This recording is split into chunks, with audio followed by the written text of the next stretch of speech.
ఇదిగో నా జీవితం దేవా నీకంకితం, బ్రతుకైనా చావైనా నీ కోసమే. ఇదిగో నా జీవితం దేవా నీకంకితం, బ్రతుకైనా చావైనా నీ కోసమే. నాకున్నది నీ ఒక్కడివే, నీ బ్రతికేందుకు నీ ప్రేమ చాలయ్యా. ఆరాధింతును నా పూర్ణ హృదయముతో, నిన్ను ఘనపరతును నా జీవితాంతము. యేసయ్యా యేసయ్యా యేసయ్యా నా యేసయ్యా యేసయ్యా యేసయ్యా యేసయ్యా యేసయ్యా యేసయ్యా నా యేసయ్యా యేసయ్యా యేసయ్యా.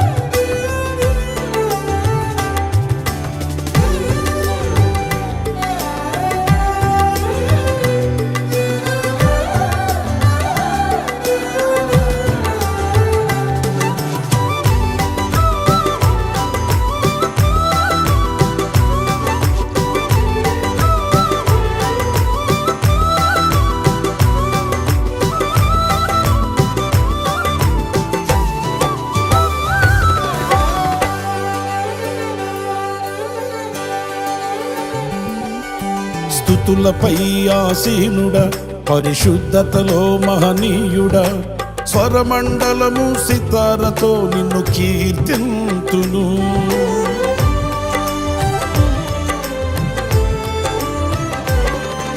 స్తుతులపై ఆసీనుడా, పరిశుద్ధతలో మహనీయుడా, స్వరమండలము సితారతో నిన్ను కీర్తింతును. సద్గుణములకు నిలయము నీవే, సర్వాధిపతులకు సారథి నీవే. సద్గుణములకు నిలయము నీవే, సర్వాధిపతులకు సారథి నీవే. దైవములనబడిన వారికి నీవే దేవుడవు, మహా దేవుడవు.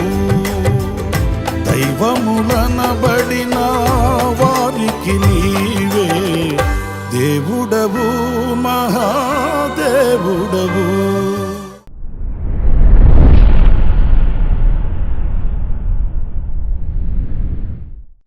Praise the lord. ప్రభు అయిన యేసుక్రీస్తు ప్రశస్త నామంలో మీ అందరికీ హోసన్నా మినిస్ట్రీస్ తరపున హృదయపూర్వకమైన వందనాలు తెలియపరుస్తున్నాను.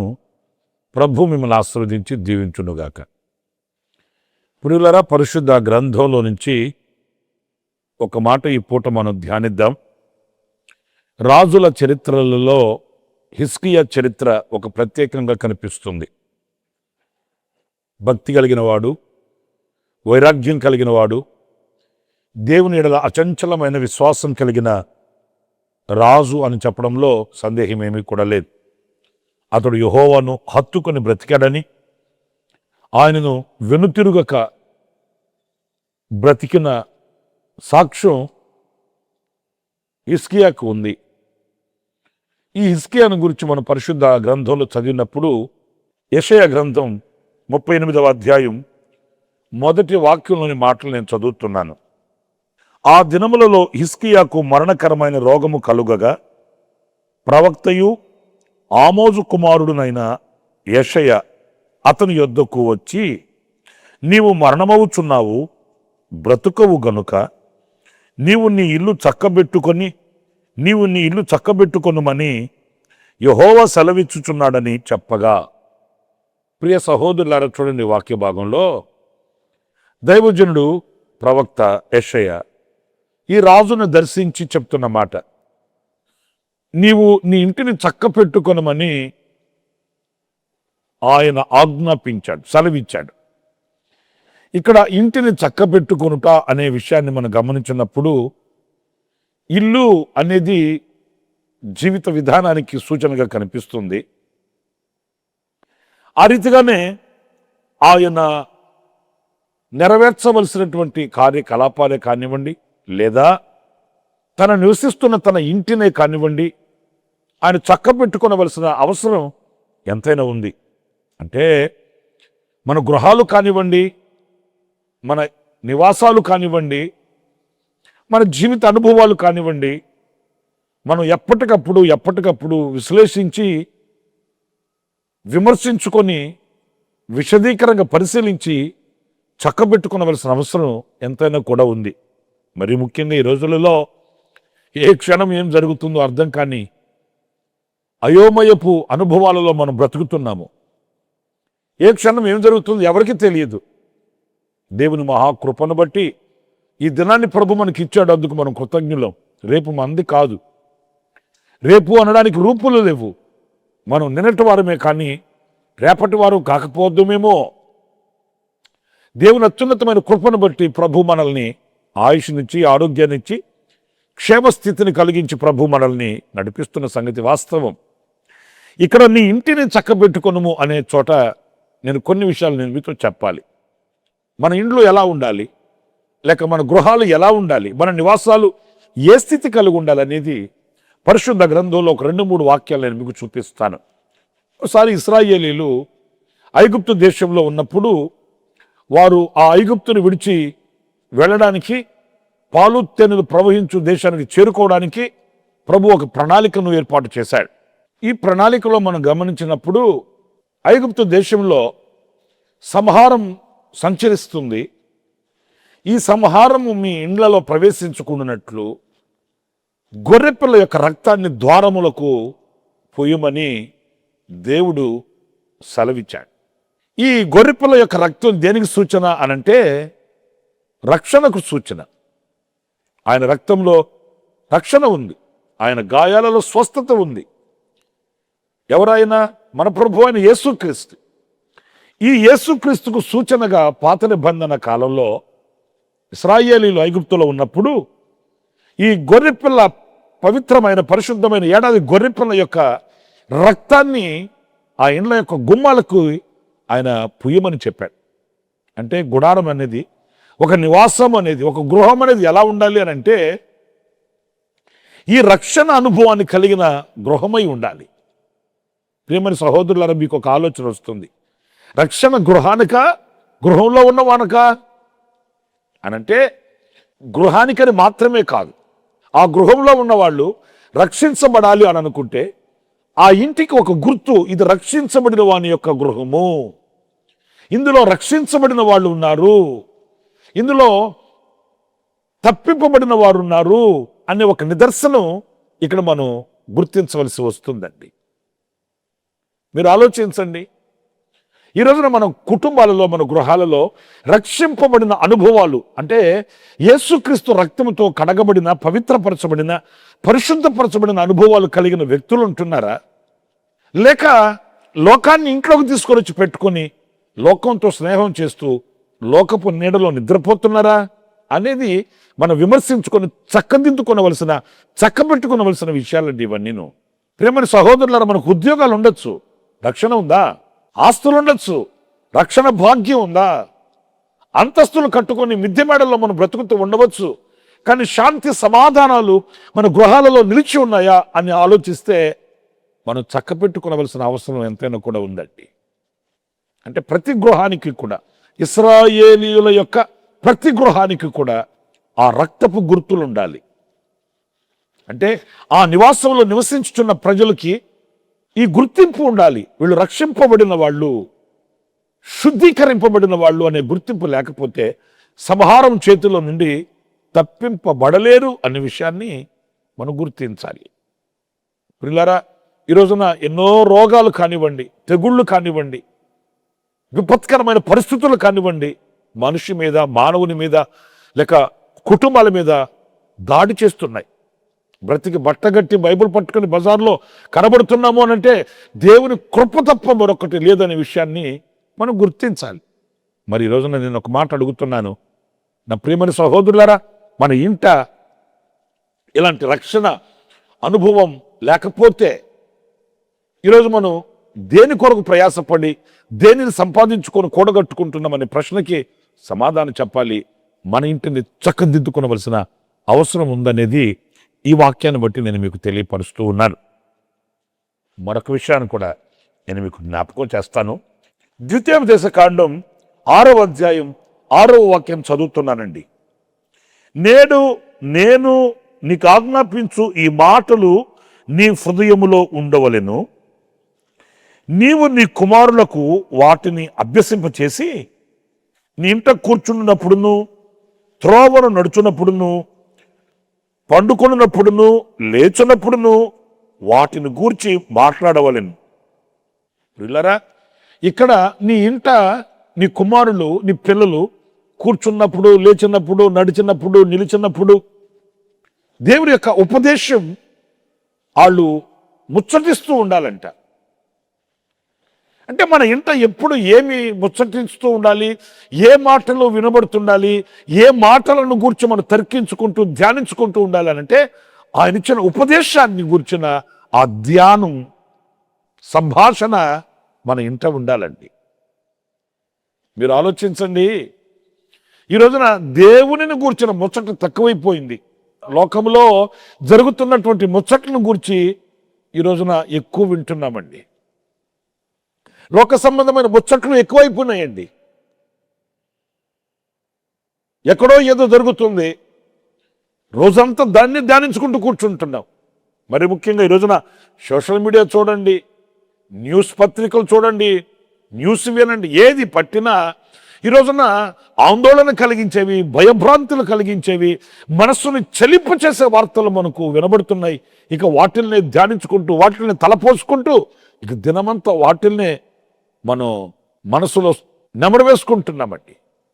కానీ రక్షణను గూర్చిన రక్షణ అనుభవాన్ని పొందినటువంటి గృహాలలో వినబడవలసింది, లేకపోతే ముచ్చటించుకునవలసింది ఏంటంటే దేవుని ఉపదేశం.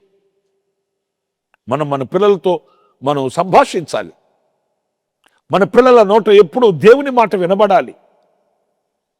వాళ్ళు ఏమి సంభాషించినా అది దైవ సంబంధమై ఉండాలి. ప్రియమైన దేవుని బిడ్డలారా, ఈ రోజున కుటుంబాలను చూస్తే రక్షింపబడిన గృహాలలో సహితం కూడాను ఆదివారం అయితే ఆరాధనకి వెళితే అక్కడ 4 మాటలు వినడం తప్ప, ఆదివారం రోజున ఆ 4 మాటలు వినేసి వచ్చి అంతటితో బాధ్యత తొలగించుకున్నాము అని సంబరపడిపోవడం తప్ప, ప్రతి ఇంట ఈ రోజున దేవుని ఉపదేశాన్ని గూర్చినటువంటి సంభాషణ అరుదుగా కుటుంబాల్లో వినబడుతుందండి. వాక్యంలో వ్రాయబడిన మాట మీకు బాగా తెలుసు. బాలుడు నడవవలసిన త్రోవను వానికి నేర్పుము, వాడు పెద్దవాడైనప్పుడు దాని నుండి తొలగిపోడని సత్యవాక్యం సెలవిస్తుంది. పిల్లల మీ పిల్లలతో ప్రతిదినం దేవుని వాక్యాన్ని గురించి సంభాషించండి. విజయవాడ హోసన్న ప్రార్థన మందిరానికి బాగా పరిచయమైన కుటుంబం, చిన్న పిల్లగాడండి, చాలా చిన్న వయసు కలిగిన వాడు. ఆ తల్లి నా దగ్గరకు తీసుకుని వచ్చి ప్రార్థన చేయించి ఆ తల్లి చెప్తుంది, అన్న 119వ కీర్తన చూడకుండా వీడు చెప్తాడన్నా, ఒకసారి వింటారా అట్లా అని. నేను విందామని ముచ్చటపడి అరే బాబు చెప్పరా అన్నాను. మీరు నమ్మండి, చాలా చిన్న వయసు కలిగిన బిడ్డ ఆడు కళ్ళు మూసుకుని నిలబడి 119వ కీర్తన మొత్తం బట్టి చెప్పేశాడండి. నేను ప్రభువును స్తుతించాను. ఎందుకంటే అంత మెమరీ పవర్ దేవుడు ఆ బిడ్డకి ఇచ్చాడు. దానిని దేవుని వాక్యం కొరకు ఆ బిడ్డ వాడుకుంటున్నందుకు దేవుడు ఆ బిడ్డను ఆశీర్వదించాలని కోరుకున్నాను. నేను అడిగాను ఆ సహోదరిని, అమ్మ వీడు ఇంత పెద్ద కీర్తన ఎలా నేర్చుకోగలిగాడు అట్లా అంటే ఆ తల్లి చెప్తుంది, ప్రతిరోజున ఆ కీర్తనలో 2 చరణాలు ఆ బిడ్డకి మనసులో స్థిరపడేటట్లుగా నేను నేర్పించాను. మా సంభాషణ ఇదే ఉంటుందన్న. స్కూల్ నుంచి వచ్చాడా, కాసేపు హోంవర్క్ చేశాడా, ఆ తర్వాత బైబిల్ గురించిన విషయాలు నేను మరలా ఆ బిడ్డ పడుకున్నంత వరకు ఆ బైబిల్ గురించిన చరిత్రలు, బైబిల్లో ఉన్నటువంటి విషయాలు నేను సంభాషిస్తూ ఉంటాను, నేర్పిస్తూ ఉంటాను. బైబిల్లో ఉన్న చరిత్రలన్నీ చిన్న చిన్న కథలుగా నా బిడ్డకి నేను బోధిస్తూ చెప్తూ ఉంటాను. వాడికి ఆ ధ్యానం తప్ప మరొకటి లేదు. అట్లా అన్నప్పుడు నాకు చాలా సంతోషం అనిపించింది. ఎందుకంటే ఈరోజు చాలా విషయాలు లోకంలో జరుగుతున్నాయి. లోకంలో అనేక విషయాలు మనం కళ్ళతో చూస్తున్నాం. వీటిని గురించిన ఆ సంభాషణ మన కుటుంబాల్లో ఉంటే ఇక లోకానికి మన కుటుంబాలకి ఏంటి వ్యత్యాసం? ప్రత్యేకించబడినదై మన ఇండ్లలో, మన కుటుంబాల్లో, మన గృహాలలో దేవుని ఉపదేశాన్ని గురించిన సంభాషణ నిలిచి ఉండాలనేది ఈ వాక్యం మనం చెప్తున్న సత్యం. మరొక విషయాన్ని కూడా నేను మీకు జ్ఞాపకం చేస్తాను. అదేంటంటే కొరింథీ సంఘానికి పరిశుద్ధుడైన పౌలు రాసిన 2వ పత్రిక 5వ అధ్యాయం 1వ వాక్యాన్ని నేను చదువుతున్నానండి. భూమి మీద మన గుడారమైన ఈ నివాసము శిథిలమైపోయినను చేతి పని కాక దేవుని చేత కట్టబడినదియు నిత్యమైనదియునైన నివాసము పరలోకమందు మనకున్నదని ఎరుగుదుము. నిత్యమైన నివాసము. ప్రియమైన దేవుని బిడ్డలారా, పరలోకమందు మనకు ఒక నివాసం ఉందంట. అది నిత్యమైన నివాసం అట. ఈ నిత్యమైన నివాసం కొరకై మనం సిద్ధపడాలి, మనం ఆయుత్తపడాలి, ఆ దర్శనం కలిగి బ్రతకాలని దైవజనుడు పౌలు చెబుతున్నాడు. మన గృహము రక్షణ అనుభవం కలిగినదై ఉండాలి, దేవుని ఉపదేశం కలిగినదై ఉండాలి. ఇంకొకటి, ఈ మన గుడారము పరసంబంధమైనదై ఉండాలి. మనకొక నిత్యమైన నివాసం ఉన్నదని దైవజనుడు ఎంత నిక్కచ్చిగా చెబుతున్నాడు అని అంటే ఆయన దాని కొరకే ప్రయాసపడుతున్నాడు, ఆయన దాని కొరకే ఎదురు చూస్తున్నాడు, ఆయన దాని కొరకే ఆయుత్త పని సిద్ధపడుతున్నాడు. ఎందుకంటే ఈ భూమి సమస్తం కూడా పంచవేంద్రములతో లయమైపోతాయి, ఇవి చాపబడి చుట్టబడిపోతాయని వాక్యం చెబుతుంది. కానీ శాశ్వతమైన ఒక నివాసం ఉంది, అది నిత్యమైన నివాసం.